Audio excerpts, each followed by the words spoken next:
Long ago, in a bustling village nestled at the edge of a forest, there lived 6 blind men.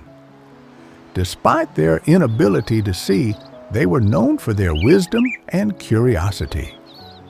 They often sat under the great banyan tree in the center of the village, discussing life, sharing ideas, and seeking to understand the world in their unique way.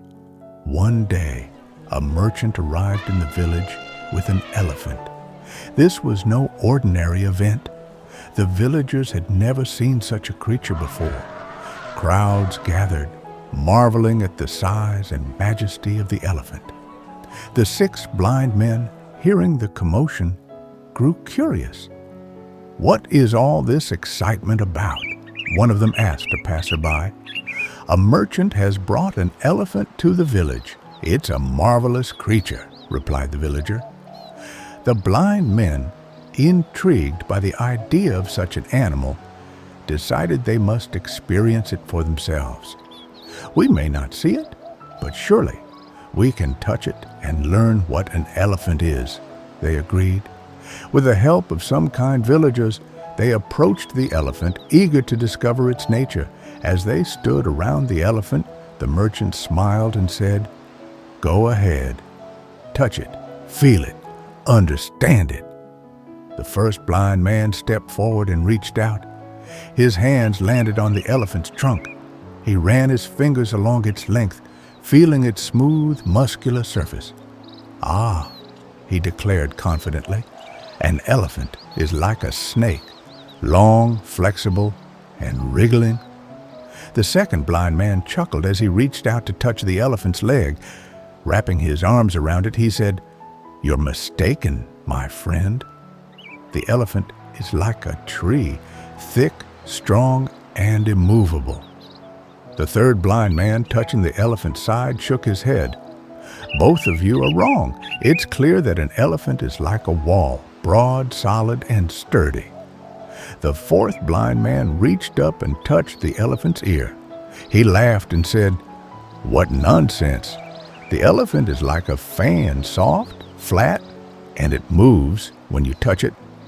The fifth blind man felt the elephant's tail and grinned. "I disagree with you all. The elephant is like a rope, thin, rough, and flexible." Finally, the sixth blind man stepped forward and touched the elephant's tusk. Feeling its sharp, smooth curve, he said with certainty, "None of you are correct. The elephant is like a spear, hard, pointed, and dangerous."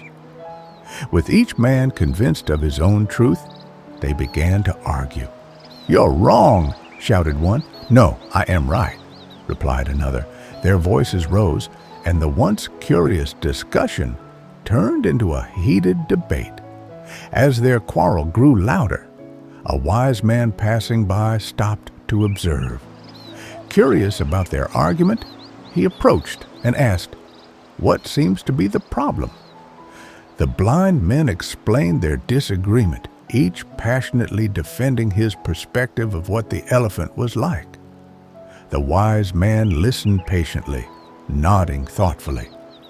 When they were done, he smiled and said, "My friends, each of you has touched only one part of the elephant. You are all correct in your descriptions, but each of you has only a partial truth. The elephant is not just a trunk or a leg or a tusk. It is the sum of all these parts and more. To understand the full picture, you must combine your perspectives and think beyond your own limited experience." The blind men fell silent. They realized their mistake and apologized to one another. "Indeed," one of them said, "we were so caught up in our own understanding that we failed to listen to others." The wise man continued, "This lesson goes beyond the elephant. In life, each of us sees only a piece of the truth. To understand the bigger picture, we must be open to other viewpoints and learn from one another." The blind men thanked the wise man for his guidance and vowed to embrace humility and collaboration in their pursuit of knowledge. From that day onward, they became even wiser, known not just for their curiosity, but also for their willingness to listen and learn.